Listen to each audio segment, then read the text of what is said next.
Naum capítulo 1, versículo 3.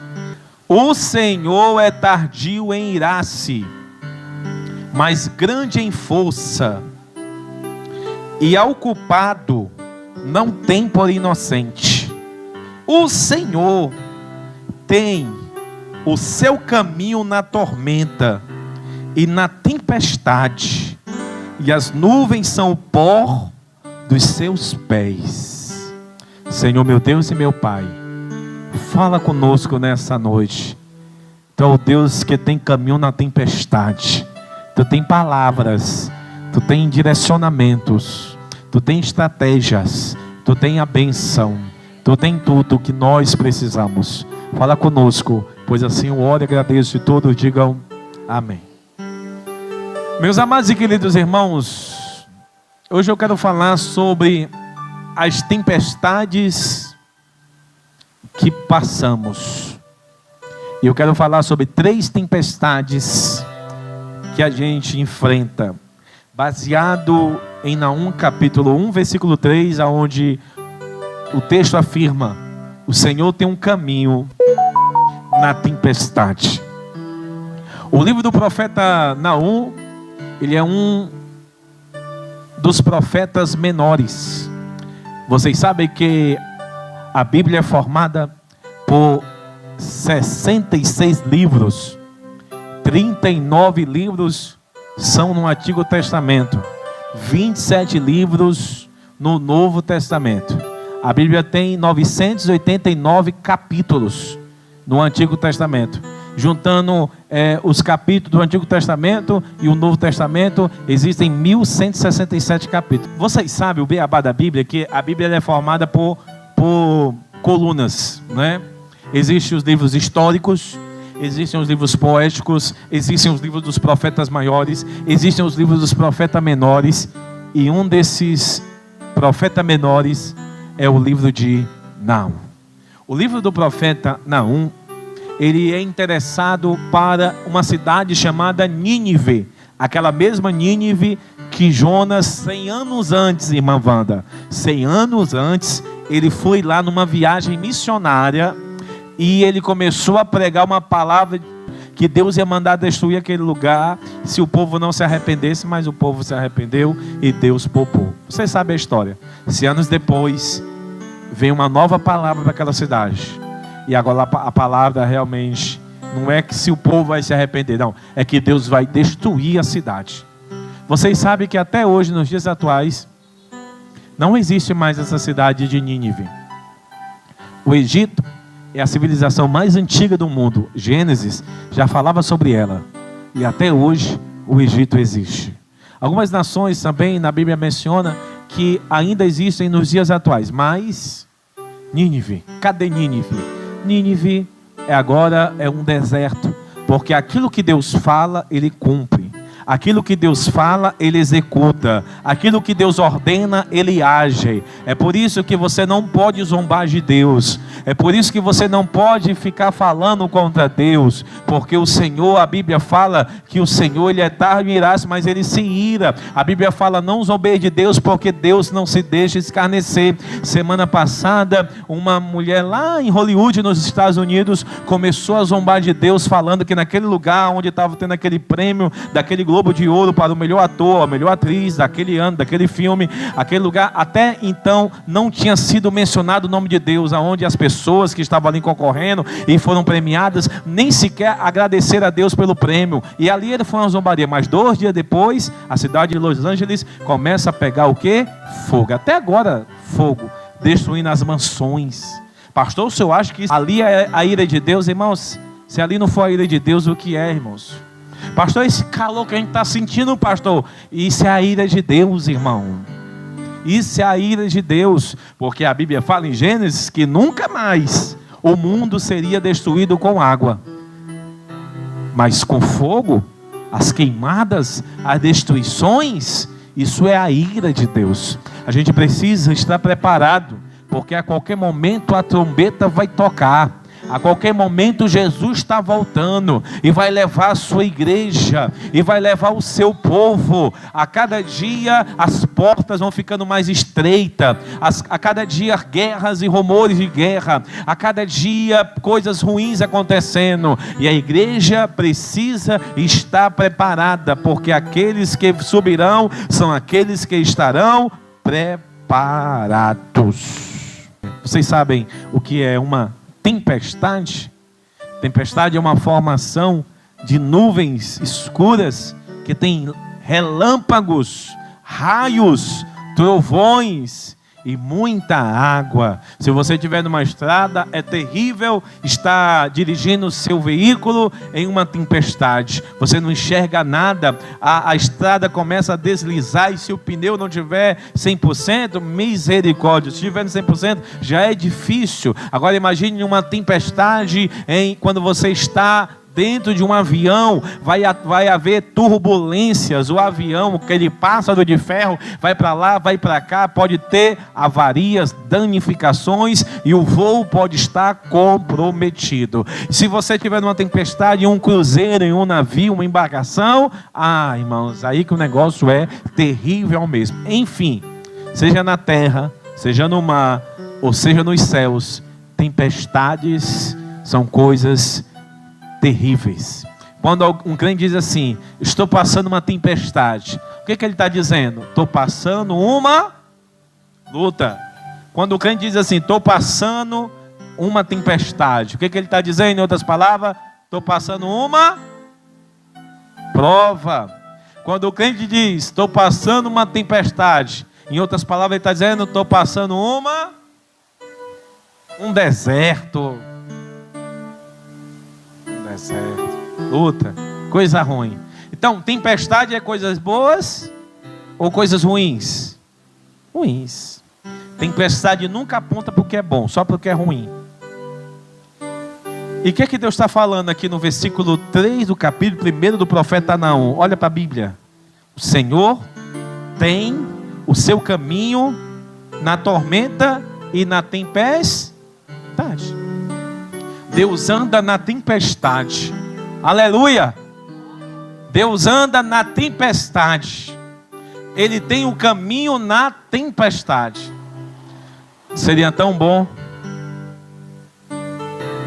se Ele anda na tempestade, Ele livrasse a gente, né?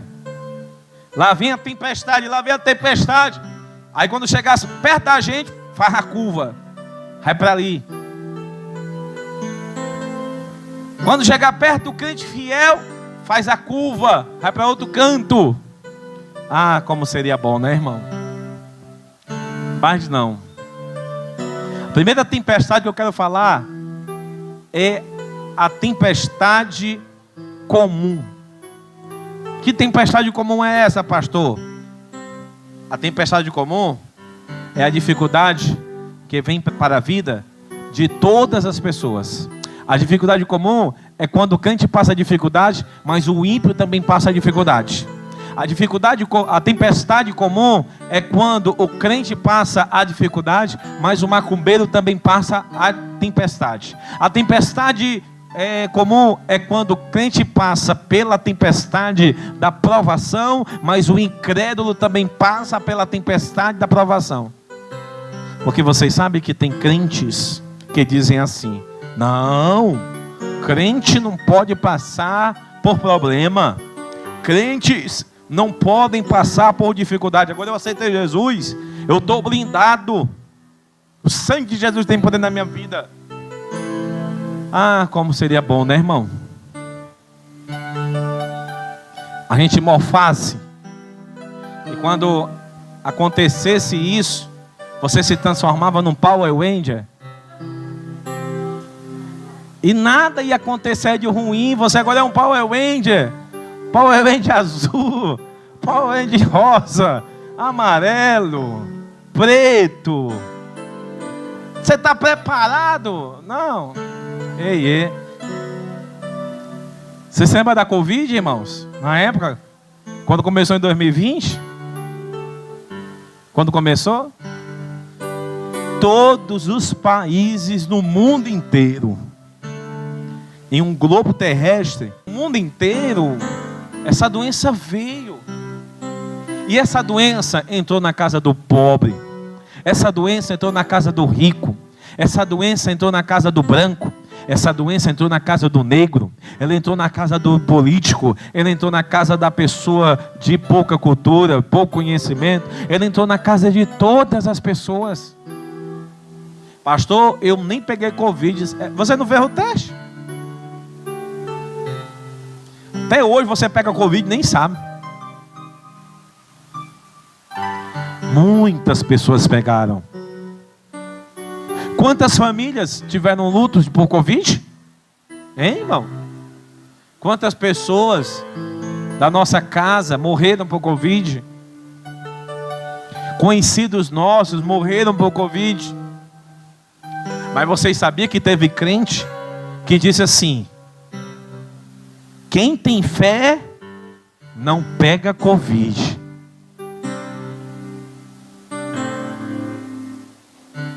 Falaram isso. Foi. Quem tem fé não pega Covid. Ah, irmão, seria tão bonito. A mesma pessoa que falou isso, que era crente, uma semana depois estava lá no JF. Pegou Covid.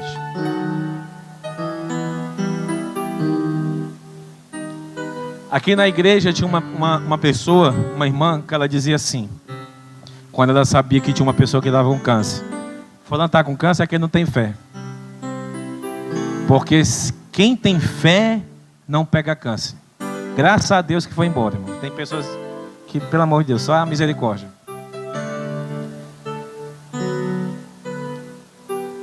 Irmãos, era tão bom realmente se fosse a minha fé que me livrasse das tempestades. Ah, como seria importante isso. O que Jesus falou em João 16:33? No mundo tereis aflições. O que é aflição? O que é uma aflição? Luta, uma tempestade, desemprego, falta de dinheiro, miséria, contas para pagar sem recursos, preocupações, angústia, sem dormir direito, preocupar. Isso é, Jesus disse: no mundo tereis aflições, mas tende bom ânimo. Então, as dificuldades todos nós enfrentamos: doenças, desempregos, problema. Pastor, e por que Deus não livra a gente, pastor? Porque através dessas tempestades Deus fortalece a nossa fé. É através da luta que Deus fortalece a nossa fé. É através da luta que Deus fortalece a nossa fé. Ou seja, essa tempestade não é para a morte, essa tempestade é para a vida. Essa tempestade não é para te matar, esse problema não vai te matar. Você vai sair daqui mais forte. Próximo mês você vai estar melhor para a glória de Deus. Você vai estar maior para a glória de Deus. O Senhor vai aumentar a tua fé. Deus está te fortalecendo, porque você vai ajudar outras pessoas.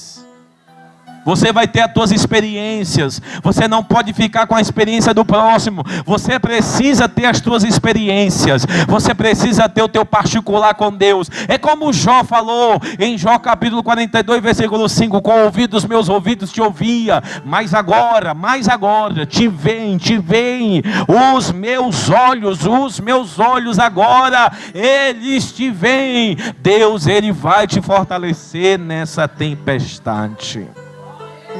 Quem crê que Deus vai te fortalecer? Repita comigo nessa noite: a tempestade não é para o meu mal, é para o meu bem. Então é por isso que Deus não desvia a tempestade. Eu queria muito bem, lá vem a tempestade para mim, aí, ixi, ali é um servo, ali é o meu servo, vai para ali. Não, Deus não desvia essa tempestade. Cada um de nós, irmã Iracema, a gente tem que passar pelas tempestades. Para quê? Para se fortalecer. Para quê? Para crescer em fé. Para quê? Para ficar mais forte. Então a gente A gente falou nessa noite sobre a primeira tempestade. Qual é a primeira tempestade que todos nós passamos? Tempestades comuns. Mas existe uma segunda tempestade. É a tempestade provocada. Não é comum. Ela é provocada. Ela é provocada. Que tempestade provocada é essa, pastor? A de Jonas. Foi para Nínive. Deus mandou Jonas para uma missão. Qual era a missão? Para onde? Nínive. E ele foi para onde? Para Tarsis. E no meio do caminho, ele estava dentro de uma embarcação. Estava lá no último andar da embarcação. Lá no subsolo da navegação, do navio. Estava dormindo. Porque tem gente, irmão, que está em cima, ó. Irmã Michele, tirando as águas, gritando, correndo para lá.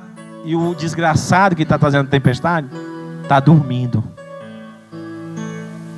E você que tem nada a ver da história, tá, ó, sofrendo que só lá em cima. Tem pessoas, irmão, quando sai da nossa vida é uma bênção. Mas não adianta você dar glória se você não expulsa da sua vida. Você tem que expulsar. Pastor, mas irmão, ou você expulsa ou o barco vai quebrar. Aí todo mundo. Porque onde é que você está trabalhando? Você está também igual um condenado. Onde é que está o desgraçado? Dormindo. E você lá em cima, para lá e para cá, só vai cair, meu Deus! Cadê o desgraçado? Dormindo lá. Nem aí, ó. Irmão. Existem problemas, tempestades que são provocadas. Quem foi que trouxe essa tempestade? Deus. Por que Deus trouxe essa tempestade? Porque Jonas estava em desobediência. Então Jonas provocou uma tempestade ao fugir da vontade de Deus. Existem tempestades que eu passo que a culpa é minha. Deus mandou tu arrumar esse traste? Deus não mandou tu arrumar esse traste. Deus mandou? Ó Senhor, pastor, foi Deus, pastor. Um negócio do meu coração, olhei para ele, ela olhou para mim. Não, foi nada que foi Deus aí. Deus não mandou você comprar. Você está preocupado, você não está mais nem dormindo. Deus mandou você comprar, irmão? Quem comprou foi... Pastor, foi o diabo. Você acredita, pastor, que eu estava andando no shopping? Satanás falou comigo. Compra que Deus vai te ajudar. Não existe isso. Pastor, isso é o diabo, pastor. Isso é o diabo. Essa tempestade, pastor, é o diabo. Irmão, olha, eu vou lhe contar uma coisa para você. Nesses 20 anos... Até hoje eu me constranjo com pessoas. Porque eu fico perto de certas pessoas. Tem certas pessoas que eu fico perto, que eu me considero que eu fico perto dela assim, ela começa a falar e eu acho assim, eu acho que eu não sou crente não, viu? Eu fico mais, eu acho que eu estou desviado, só pode. Eu me sinto desviado perto da pessoa. Lógico que eu não vou falar para a pessoa, mas ela é tão espiritual, essa pessoa é tão espiritual, ela espiritualiza as coisas. Que assim, eu não consigo ver, irmão, essas coisas. Aí eu acho assim, eu acho que eu não sou crente. Porque eu não consigo ver essa parte espiritual que essa pessoa vê. Aí eu não enxergo, eu acho que realmente eu estou me desviando. Porque eu não consigo enxergar o que essas pessoas enxergam. Porque tem gente que diz assim, pastor, eu vim para a igreja, pastor, chega atrás, só acredito que o diabo furou o pneu do meu carro. Pastor, o diabo furou o pneu da minha moto. Irmão, aí eu fico, a minha mente, você sabe que mente de pregador, ela é fecho. Às vezes eu vou dormir, irmão, e eu fico pensando nas coisas, ó. Pensando, eu viajo na maionese pensando.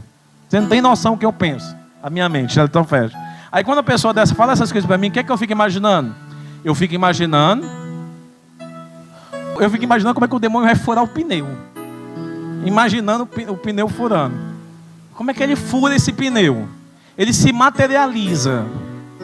Aí eu fico imaginando assim, às 6 da manhã, às 7 horas, o demônio vai lá no chefe e diz assim, patrão, hoje eu vou sair para me furar uns pneus aí de uns crentes. Ou então eu fico imaginando assim, no final do expediente, Satanás vai chamar os demônios. E aí, o que você fez? Não, com aquele ali eu fiz acolá. Eu fui na casa de uma família, fiz isso acolá. Outra família eu coloquei para voltar 13. Outra família eu fiz um negócio assim. Agora teve um irmão que ele ia para a igreja e eu furei o pneu dele. Eu fico imaginando essas coisas, acredita? Porque eu não consigo, irmão. Não dá para mim espiritualizar essas coisas. Não dá. Tem coisas que não entram. Tipo a pessoa que acredita em macumba, em crente. Não dá para mim, irmão. Não dá. Eu não sei se é porque eu leio Bíblia. Eu não sei. É porque eu leio Bíblia e você assiste Big Brother? Que essa é a diferença entre nós dois. Eu acho que é isso. Sabe por quê? Porque não dá, irmão. O que a Bíblia fala, eu vou pela Bíblia. Aí eu fico imaginando essas conversas, entendeu? Pastor, o demônio... Não, irmão. Você já imaginou que esse problema que você está passando foi você, não é a igreja. Pastor, eu acho que é essa igreja que eu estou aqui. Não, então vá logo. Vá logo embora, vá logo embora. A culpa é sua. Essa tempestade que você está passando, você já olhou que a culpa é sua? É você que é o culpado dessa tempestade? Por que você coloca a culpa no pobre do diabo? Por que você coloca a culpa nele? Se a culpa é sua, esse problema é seu. Você que causou esse problema. Foi você que arrumou esse problema. Você que arrumou esse abacaxi. Então, há tempestades que eu que vou atrás da minha vida. Você não consegue sossegar, não fica... Ah, porque eu quero curtir, pastor. Irmão, quem curte demais acaba descurtado. Está entendendo? Não, pastor, é porque, pastor, é porque eu estou procurando compromisso. Pastor, eu estou procurando compromisso. Irmão, quem procura compromisso, sabe a vaca? Quem bebe leite de vaca não compra, irmão. Está entendendo? Para que você vai comprar uma vaca se tem leite todo dia? Está entendendo? Então há necessidade de você entender que os lugares que você está andando está trazendo tempestades para a tua vida. Os lugares que você está andando está trazendo problema para você. Pastor, e como é que agora? O que eu faço da minha vida? Ei, Deus é aquele que acalma a tempestade, até aquelas que você arrumou. Porque em Isaías fala que ele endireita os nossos caminhos tortuosos. Pastor, o senhor acha que tem solução para mim? Tem solução para você. Se você entregar a tua vida para Jesus. Se nessa noite você se reconciliar com Ele. Se nessa noite você fazer uma oração de verdade com Ele. Louvado seja o nome do Senhor. Se você fazer uma oração de verdade com Jesus, Deus, Ele há de endireitar a tua vida. Eu estava falando esses dias para uma pessoa que está afastada. Eu falei assim, olha, ore a Deus, ore no teu trabalho, ore na estrada, ore a Deus, ore a Deus, ore a Deus. O primeiro passo não é vir para a igreja. O primeiro passo é você orar a Deus e pedir perdão a Deus, se arrepender. O segundo passo vem para a igreja. Mas o primeiro passo para você que está afastado é orar a Deus, Você tem que orar. Então, Jonas, quando ele foi jogado no mar, a tempestade, a tempestade cessou. Se nessa noite você está passando por problemas que a culpa é sua, Deus tem nessa noite como resolver esse problema. Essa noite Deus tem como resolver esse problema. Se você crer, Deus vai resolver o teu problema. Se você crer, Deus vai curar a tua enfermidade. Se você crer e ficar na posição, Deus vai trazer uma palavra para a tua vida. Deus tem palavra para a tua vida. Deus cria uma estratégia para o povo. Então, a primeira tempestade é a tempestade comum. A segunda tempestade é a tempestade provocada, e a terceira tempestade é a tempestade espiritual. Eu vou falar sobre tempestade espiritual. Eu vou falar sobre tempestade espiritual. Existe. Pastor, mas eu acabou de falar que tem coisas que o senhor não é meio incrédulo. Tem coisas que, muita coisa que eu sou meio incrédulo, mas não é porque eu sou incrédulo em muitas conversas que eu escuto por aí, porque tem gente que tudo quer espiritualizar. A gente não pode espiritualizar, a gente não pode ver demônio em tudo. Mas não é porque eu sei que não tem demônio em tudo, que o demônio, não é porque eu sei que não existe demônio em tudo, que eu não acredito que o demônio esteja trabalhando por aí. A Bíblia fala sobre isso. Marcos 4, abre aí, Marcos 4. Vamos lá.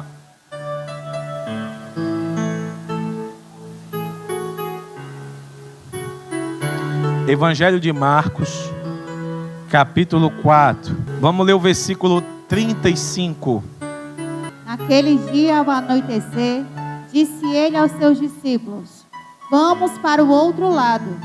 Deixando a multidão, ele os levaram no barco, assim como estava. Outros barcos também o acompanhavam. Irmãos, no capítulo 5, Jesus vai libertar, nesse lado aí, o gadareno. Você sabe quantos demônios tinha um gadareno? Tinha 6.000 demônios. Uma legião são 6.000 soldados. Aí vamos lá para a história. Antes de Jesus chegar em Gadara, aconteceu o que? Uma tempestade. Você sabia que lá no Mar da Galileia existia uma lenda? Essa tempestade aqui, ela foi causada pelo mundo espiritual, eram demônios ali. Existia uma conversa, uma lenda, que no Mar da Galileia existia uma entidade, um deus chamado Pazuzu, que ela atormentava as embarcações lá no Mar da Galileia. E todas as embarcações que afundavam, era essa entidade que destruíam.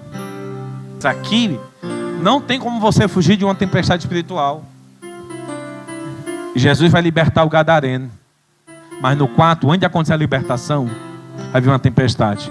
Todas as vezes que você tentar ajudar alguém, pode acontecer uma tempestade antes de você chegar naquele alguém. Pastor, amanhã eu estou indo evangelizar lá no presídio, viu, pastor? Beleza. Amanhã, né? Segunda-feira, isso. No domingo, pode acontecer uma grande tempestade. Porque os demônios que estão lá no presídio, porque os demônios que estão atuando naquele lugar, os demônios, o mundo espiritual, irmãos, ele é tão presente na nossa vida que vocês não têm ideia.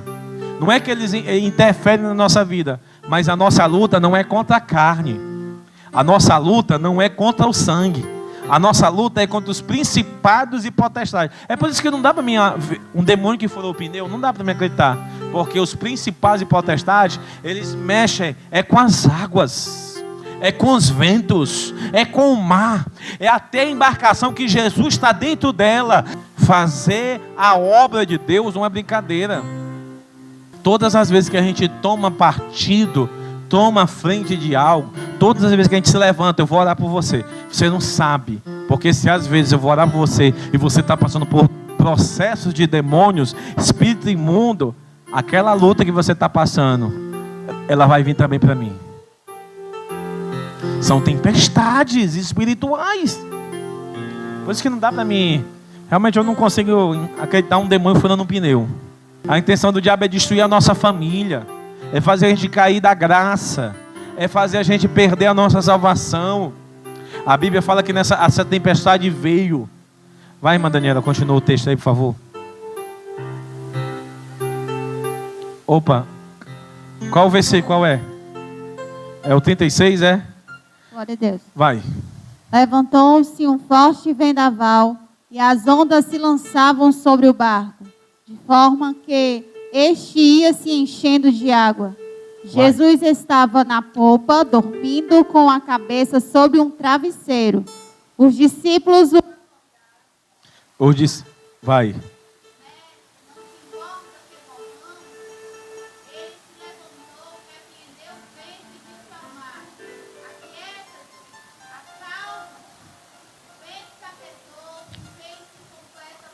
Louvado seja Deus. Irmãos, todo mundo estava sujeito àquela luta espiritual. Todo mundo partiu aquela tempestade para atingir. Mas quando os discípulos clamaram a Jesus, porque Jesus estava fazendo o quê? Dormindo sobre uma almofada, lá na polpa do barco. Quando o mal se levantar, pastor, e o mal agora? Clama o nome de Jesus. Pastor, não vou mais orar na casa de ninguém não. Vá, ore. E depois ore por você no nome de Jesus. Repreenda esse demônio no nome de Jesus. Porque o teu nome não tem poder, mas o nome de Jesus tem poder. O nome de Jesus tem poder para quebrar os grilhões da tua casa. O nome de Jesus tem poder para quebrar as cadeias da tua casa. Se a tua vida hoje está aprisionada por correntes espirituais, o nome de Jesus tem poder para quebrar essas correntes. O nome de Jesus tem poder para despedaçar esses grilhões. O nome de Jesus tem poder nessa noite de repreender os ventos e o mar, aonde os demônios estão se levantando contra a tua vida. Pastor, tem demônios se levantando lá no meu trabalho. Pastor, tem demônios se levantando no meu trabalho, na minha casa, na minha família. O nome de Jesus faz 1000 cair ao teu lado, 10.000 caírem à tua direita e você não vai ser atingido. Clama o nome de Jesus, não morra. Clame o nome de Jesus.